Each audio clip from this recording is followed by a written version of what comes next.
This episode of Bullet Heaven was made possible with a copy of the game provided by Futurlab.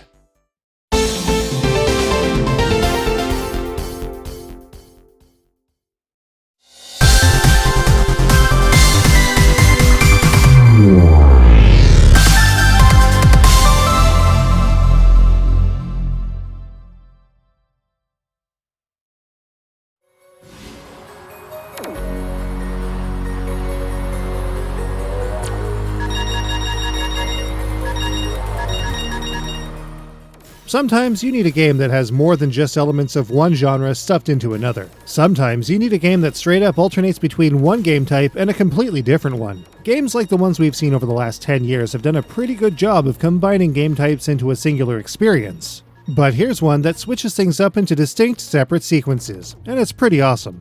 Velocity 2X is the direct sequel to Futurlabs' 2012 PSP Mini, Velocity. Instead of being a pure vertical shooter though, Velocity 2X is both a vertically scrolling shoot-'em-up and also a run-and-gun platformer depending on what part of the stage players are in. It was developed by Futurlabs but saw release to a number of different consoles through various publishers. It first saw release to the PlayStation 4 and Vita in 2014, with other releases on Xbox and Steam seeing release a year later. A DLC complete version that included a soundtrack CD in physical format also saw a release on PlayStation 4 in 2017. A physical Vita version also saw release alongside it. Finally, a Nintendo Switch digital release also occurred on September 20th, 2018, which is where we're picking up. Let's take a closer look.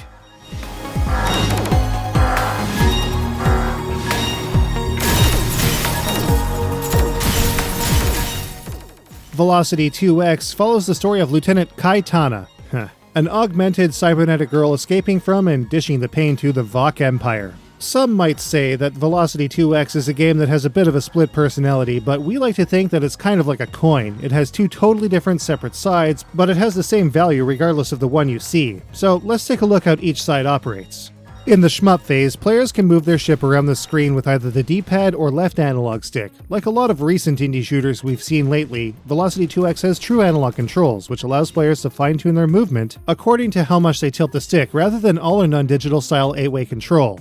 Players fire their ship's main gun with the A button, which is useful for destroying enemy units and breakable objects. Some enemies also drop weapon power-ups which grant extra firepower with limited energy. Extra energy can also be found and acquired in this manner. Throughout most of the game stages, a number of collectible blue crystalline structures can be picked up. These are prisoners that need to be rescued. Every stage they appear in have a specific amount of them, which factors into experience and scoring, which we'll look at shortly. The player's ship has a finite amount of durability. If a player is shot continuously by enemies, the ship will explode and players will have to start at the last checkpoint they've reached. Health pickups can be found in various places to mitigate this though. If players collide with an enemy though, their ship will be destroyed regardless of how much health is left. Like the original, Velocity 2X also has a really neat feature. Players can teleport their ship to different parts of the screen, first by pressing and holding either the ZL or X button, moving a small cursor to where they want to go, and releasing the button. Instantly, players will be in the new position. This ability is used extensively to traverse various indestructible hazards or otherwise impassable obstacles throughout the entire game. Eventually, players will also obtain an additional bomber attack that is activated with the right analog stick or B button. These bombs are not screen clearers, but directional shots that do a great job of dealing heavy damage to enemies. They're also instrumental in making efficient progress in any stage, as some destructible obstacles can only be destroyed with shots fired in directions that the main guns can't reach. This becomes a critical technique in later stages, especially when aiming for as fast a time as possible in any given stage. These bombs can also be flung as fast as the player can flick the analog stick or press the B button. A lot of stages also require numbered targets associated with colored gates and barriers to be destroyed in order to progress. Especially since a lot of these targets require the player to hit them from a certain direction, using bombs becomes very important. As players make their way through the game, some stages will also require the player to backtrack and explore branching paths in order to hit these objectives. Players can drop a return point anywhere they might be by pressing the Y button. These points allow players to go back to an area where the path branches, allowing for target destruction and progression. Careful deployment is critical in getting the best times. Players can access a map with the L button and select the return point using the D-pad. Pressing the A button will then warp the player to that specified point. The vast majority of Velocity 2X's stages require the player to enter various ports to hit a lot of the targets needed to get through the stage in question as well. This is where the game shifts to a run-and-gun style platformer. And a lot of the same mechanics apply here as well, with a few changes here and there. As with most run-and-gunners and platformers, players move left to right as they normally would with the D-pad or left analog, but jump using the A button rather than shooting. Holding down and pressing A will allow the player to slide, and holding the ZR trigger allows the player to dash to make longer jumps and save time overall. Shooting Kai's gun is handled in an omnidirectional manner using the right analog stick. She'll shoot in any direction that the stick is tilted. Like the main shooting portions of the game, Kai's gun does a good job of getting rid of destructible barriers and enemies. Additionally, a rifle will be obtained a little ways into the game. Unlike the main shot though, the rifle can be shot while dashing.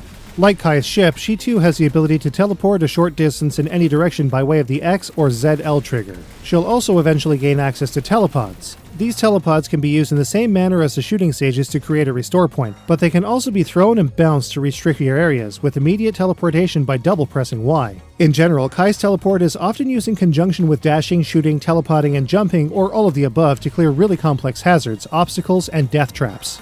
The side-scrolling segments introduce purple crystals, which are also factored into this stage's score. As with the prisoners in the vertical scrolling segments, only a finite amount of these crystals exist in any stage they appear in, and most times players will need to shoot them from the ceilings, walls, and floors that they are contained in. When Kai has finished activating all of the targets required to progress, she'll almost always find her way to the entrance to get back to her ship and continue on. The end of the stage usually holds nothing special. It's more like a finish line in this respect. But some stages require the player to take on a boss using not only their skill in the shmup style, but sometimes also incorporating a running gun or platforming sequence as well. It definitely breaks up the game in interesting ways. Velocity 2X takes place over the course of 50 stages, each requiring a certain amount of experience to progress to. Any one stage can yield 150 to 210 experience each. This experience is obtained by meeting various criteria: the time the stage is completed in, the rescues performed, the crystals collected, and the points scored in every stage. Each of these have 3 tiers with their own experience to be earned. Many of these stages are pretty quick, but others require a lot of patience and skill and memorization to get through, especially when the path branches off 5 or 6 times. On the whole, the controls feel fantastic, and as a result, Velocity 2X is pretty fun to play, but in advanced stages it does get very overbloated when teleporting all over the place to hit 9 targets for every color in the visible spectrum. Especially in a game that often requires speed to complete its stages to even see the later ones, these overcomplicated levels are just a complete pain in the ass to deal with. They border on a total waste of time. If they never existed in the first place, we'd totally be okay with that. The Critical Mass Edition, which was released physically to the PlayStation 4 and Vita, is the same version that has made its way to the Switch. It includes 3 DLC packs to challenge players with some ridiculously hard stages beyond the 50 in the main campaign. This gives Velocity 2X some pretty long legs, even if some of the mechanics overstay their welcome by a long shot. But even without these DLC bits, there are a number of bonus stages that can be unlocked by collecting special pickups hidden in several stages. Additionally, extra unlockable data bonuses can be obtained by collecting special data pickups. There's a lot to do here is what we're saying, and thanks to Velocity 2X's scoring, it goes even further.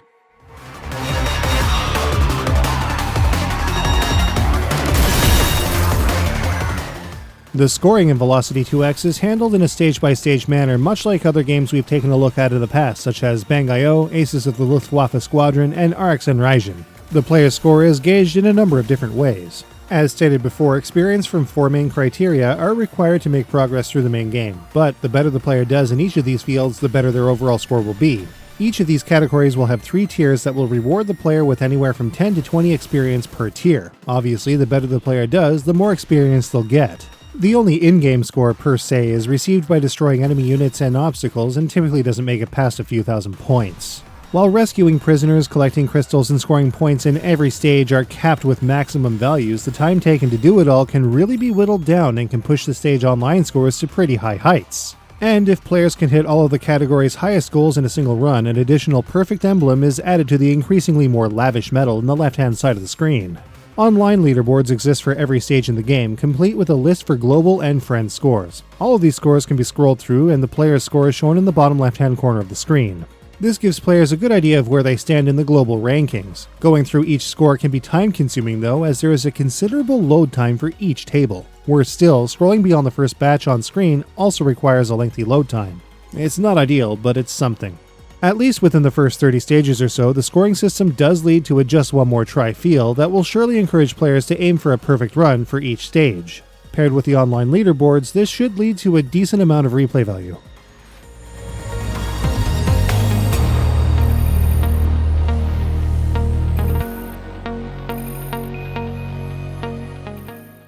Velocity 2X definitely has a lot going for it on the presentation side of things. Whether it's the clean 2D visuals or the incredible sound, Velocity 2X definitely makes for a great time audio-visually. So let's take a look at the game's graphics. Almost all of the visuals at play in Velocity 2X are 2D with the odd 3D flourish here and there. Whether in the overhead or side-scrolling segments, there's plenty of depth and all kinds of nuance to the backgrounds, especially later in the game. Moody lighting and atmospherics like snow and smoke all make for stages that look amazing as players blast through them. Meanwhile, the player's ship and Kai herself are well animated and clearly defined. The enemies are a little less complex and a little less detailed, but otherwise serve their purpose as well. While the story scenes are also a little on the simple side, they are suitable for the game's overall style. On the whole, great stuff. Where Velocity 2X really shines though is in its sound. The sound effects throughout the game are all well and good. The VL clips work and there's nothing that's irritating, which is always a good thing. But the music in particular is pretty excellent stuff. Written by James Marsden and Joris de Man, Velocity 2X's soundtrack is basically standout after standout of thumping trance, energetic action-infused pieces, and other chill ones that really set the stage for everything the game throws at the player. It's definitely media player worthy. Rounding out the presentation on the Switch is an extensive catalog of in-game lore and information including Kai's journal entries, enemy information, indexes for races, locales, and more. Player stats and even a calculator that can be used with the Switch's touchscreen can be accessed here too. Other versions, of course, include a number of achievements and trophies as well. So, how does Velocity 2X stack up? Let's take a look.